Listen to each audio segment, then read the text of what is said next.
ஐநார் துணையில அடுத்து நடக்க போதுன்னு வாங்க பார்க்கலாம். பாண்டியன் கடையில வேலை பார்த்துக்கிட்டு இருக்காரு. சரி, இந்த சோழனுக்கு ஃபோன் பண்ணோம், என்ன பண்றான்னு தெரியல அப்படின்னு சொல்லிட்டு ஃபோன் பண்றாரு. பார்த்தா சுவிட்ச் ஆஃப்னு வருது. மறுபடியும் ஃபோன் பண்றாரு, சுவிட்ச் ஆஃப்னு வருது. சரி, கொஞ்ச நேரம் சென்று ஃபோன் பண்ணோம், எதுவும் பிஸியா இருக்கான் போல் அப்படின்னு சொல்லிட்டு ஒரு மணி நேரம் கழிச்சு பார்த்தா பாண்டியன் ஃபோன் பண்றாரு. அப்பையும் பார்த்தா ஃபோன் சுவிட்ச் ஆஃப்னு வருது. இங்க வீட்டுல பார்த்தா சேரன் பல்லவன் 2 பேர் இருக்காங்க.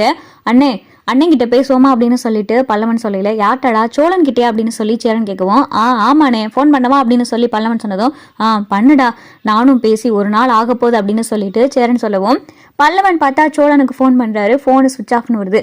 ஃபோனை சுவிட்ச் ஆஃப்னு வருதேனே, அண்ணன் எப்பயுமே ஃபோனை சுவிட்ச் ஆஃபே பண்ணாதே.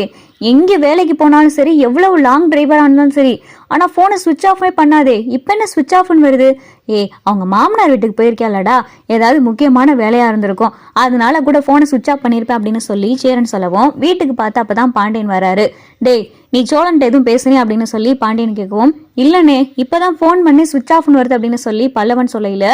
அப்போதான் பாண்டியனும் சொல்கிறாரு, நானும் ரொம்ப நேரமாக ட்ரை பண்ணிக்கிட்டு இருக்கேன், அவன் ஃபோன் சுவிட்ச் ஆஃப்ல இருக்கு, அவன் இப்படி ஃபோனை சுவிட்ச் ஆஃப் பண்ணுற ஆளே கிடையாது அப்படின்னு சொல்லிட்டு பாண்டியன் சொல்லவும், சரிடா பல்லவா, நீ நிலாவுக்கு ஃபோன் பண்ண அப்படின்னு சொல்லி சேரன் சொன்னதும் பல்லவன் பார்த்தா நிலாவுக்கு ஃபோன் பண்றாரு. நிலா ரூம்ல உட்காந்து அழுதுகிட்டு இருக்காங்க. சோழன் எங்கே போனாரு, என்ன ஆனாருன்னு தெரியல. வீட்டுல இருக்கிற எல்லாரும் அவர் தான் நகையும் பணத்தை எடுத்துட்டு போனதா வேற சொல்றாங்க.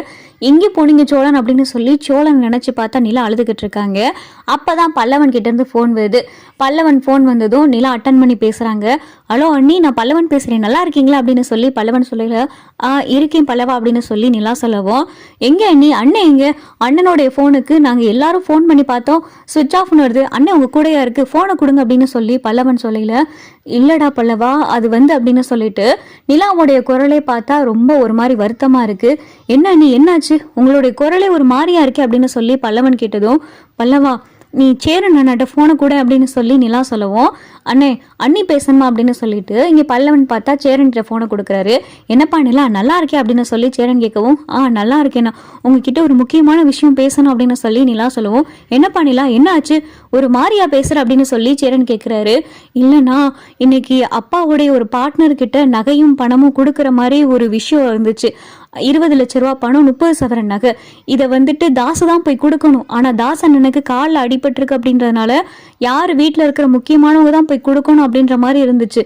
ரொம்ப அஃபிஷியலான ஒரு விஷயம்னு வைங்களே. அதை சோழன் கிட்ட கொடுத்தாங்க. சோழன் போய் கொடுத்துட்டு வர சொன்னாங்க. சோழனும் அந்த பணத்தையும் நகையும் எடுத்துட்டு காரில் தான் போனாரு. கொஞ்ச நேரத்துல பார்த்தா அங்கே இருக்கிறவங்க பணமும் நகையும் வந்து சேரல அப்படின்னு சொல்லி தாசுக்கு ஃபோன் பண்ணாங்க. அடுத்து சோழனுக்கு ஃபோன் பண்ணா சோழனுடைய ஃபோனு சுவிட்ச் ஆஃப்னு வருது. என்ன ஆச்சுன்னே தெரியல. வீட்டில் இருக்கிற எல்லாரும் சோழன் தான் அந்த பணத்தையும் நகையும் எடுத்துட்டு போனதா வேற சொல்லிக்கிட்டு இருக்காங்க. என்னால என்ன பேசுறதுன்னே தெரியல. நீங்க கொஞ்சம் கிளம்பி இங்க வரீங்களானா அப்படின்னு சொல்லி நிலா சேரன் கிட்ட சொன்னதும் சேரனுக்கு இதை கேட்டது அதிர்ச்சி ஆயிடுச்சு. என்னப்பா நிலா சொல்ற அப்படின்னு சொல்லி சேரன் கேட்கவும், ஆமாண்ணா, எல்லாரும் சோழன் மேலதான் திருட்டு பழி போட்டுக்கிட்டு இருக்காங்க. என்னால இதை நம்பவும் முடியல, நம்பாம இருக்கவும் முடியல. சோழன் கிட்ட கொடுத்து விட்ட நகையும் பணமும் எங்க போயிருக்கும்? போய் சேரவங்க கிட்ட சேரல. சோழனுடைய போனு சுவிட்ச் ஆஃப் ஆகுது. நைட் ஆயிருச்சு, சோழன் இன்னும் வீட்டுக்கும் வரல. சோழனை பத்தி எந்த தகவலும் இல்லைண்ணா, எனக்கு ரொம்ப பயமா இருக்குண்ணா அப்படின்னு சொல்லி நிலா சொல்லல. சரிப்பா நிலா, நாங்க அங்கே உடனே கிளம்பி வரோம் அப்படின்னு சொல்லிட்டு சேரன் பார்த்தா போனை கட் பண்ணிடுறாரு. சேரன் பாண்டியன் கிட்டையும் பல்லவன் கிட்டையும் விஷயத்த சொன்னதும், சரிடா பாண்டியா, நீ வீட்டை பாத்துக்க, நான் என்ன ஏதுன்னு போய் பார்த்துட்டு வந்துரு அப்படின்னு சொல்லிட்டு சேரன் பார்த்தா திருவண்ணாமலை கிளம்புறாரு. அப்பதான் பாண்டியன், அண்ணே எனக்கு இங்கதான் சந்தேகமாவே இருக்கு. சோழன் என்கிட்ட என்ன சொன்னான்னு தெரியுமா? நிலாவையும் சோழனையும் பிரிக்கிறது தான் நிலாவுடைய அப்பாவுடைய நோக்கமே தெரியுமா? நிலாவை அங்க மொத்தமாவே தங்க வைக்கிறதா சோழன் கிட்ட அவர் சவால் விட்டுருக்காரு. எண்ணி 7 நாள்ல என்னுடைய மகளா திருவண்ணாமலையில நிலா இருப்பாடா அப்படின்னு சொல்லி சோழன் கிட்ட நிலா அப்பா சவால் விட்டுருக்காரு. அதனால இது எனக்கு என்னமோ அவங்க ஏதோ பண்ண பிளான் மாதிரி தெரியுது. அது எப்படி? சோழன் கிட்ட நகையும் பணமும் கொடுத்து விட்டு கொஞ்ச நேரத்திலேயே அவங்க நகையும் பணமும் வந்து சேரலன்னு தாசுக்கு ஃபோன் பண்ணியிருக்காங்க. சோழன் ஃபோனு சுவிட்ச் ஆஃப் ஆயிருக்கு. நகையும் பணமும் என்ன ஆச்சுன்னு தெரியல. சோழன் என்ன ஆனானே தெரியல. எனக்கு என்னமோ அவங்க அப்பா மேலதான் சந்தேகமா இருக்குனே, நானும் வரேன் அப்படின்னு சொல்லிட்டு பாண்டியன் சொன்னதும், அண்ணே நீங்க 2 பேரும் போயிட்டீங்கன்னா இந்த ஆளுகிட்ட நான் மட்டும் தனியா இருக்கிறதா, நானும் வரேன் அப்படின்னு சொல்லிட்டு இங்க பார்த்தா பல்லவன் சொல்லவும், சரிடா கிளம்புவோமா அப்படின்னு சொல்லிட்டு சேரன் பாண்டியன் பல்லவன் 3 பேரும் பார்த்தா திருவண்ணாமலை கிளம்புறாங்க. எனக்கு பயமா இருக்குடா அப்படின்னு சொல்லிட்டு சேரன் சொல்லவும், அண்ணே ஒன்றும் பதட்டப்படாதனே, நாம சோழன் அப்படிப்பட்ட ஆளெல்லாம் கிடையாது.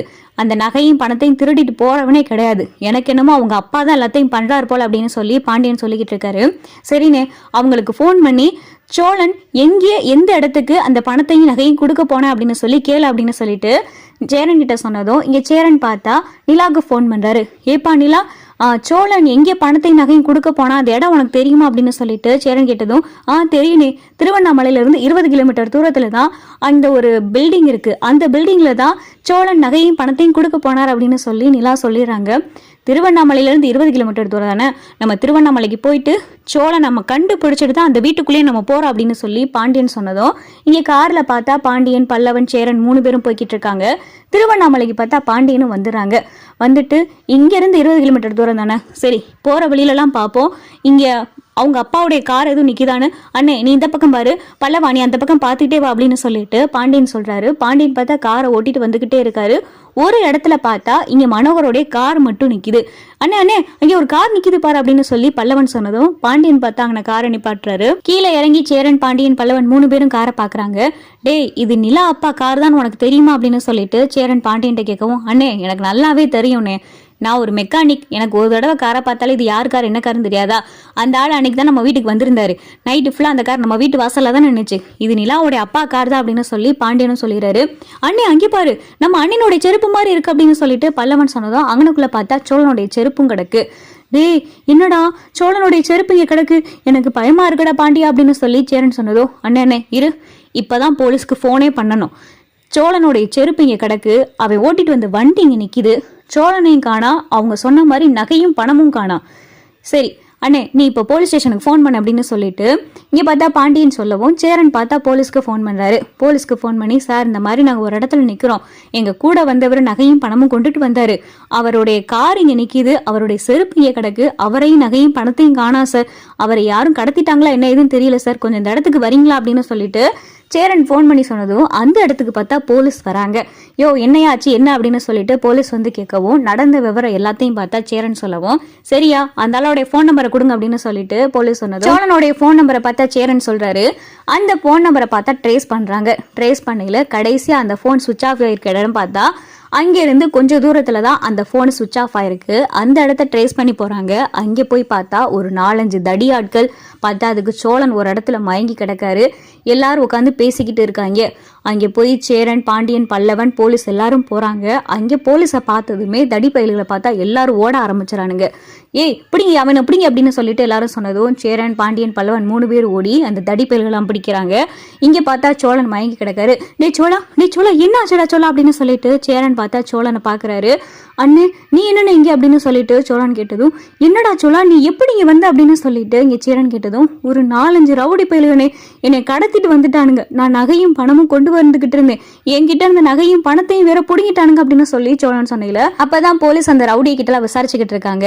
எங்கடா இவர்கிட்ட இருந்து எடுத்த நகையும் பணமும் எங்க அப்படின்னு சொல்லிட்டு போலீஸ் கேட்கையில அந்த ரவுடியை பார்த்து அந்த நகையும் பணத்தையும் போலீஸ் கிட்ட கொடுத்துட்றாங்க. போலீஸ் கிட்ட இருந்து நகையும் பணத்தையும் வாங்கிட்டு சோழனையும் கூட்டிக்கிட்டு சேரன், பாண்டியன், பல்லவன் 3 பேரும் பார்த்தா இங்க மனோகருடைய வீட்டுக்கு வராங்க.